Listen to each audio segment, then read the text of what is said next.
সিঁদুরটা পড়াতে হবে যাতে নাকে পড়ে, বুঝতে পেরেছি। এমন কি তো যাতে কয়েকটা ফোঁটা নাকে পড়ে, সিঁদুরের কয়েকটা। নাক না বলে তো নাক ভেঙে দেবো।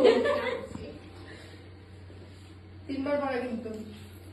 হ্যাঁ তোমার যেমন এরকম থাকে দাড়ির মতন। হ্যাঁ হ্যাঁ আরে শিখবে তো, শিখবে। বেচারা। क्या बात, বেচারা হাত কাঁপছে। নাকে নাকে পড়েনি কেন? আগে 3 বারই পড়ায়। ব্যাস ব্যাস, তুই নিজে টাচ করে দে না। হ্যাঁ ব্যাস, তাহলে তো হবে।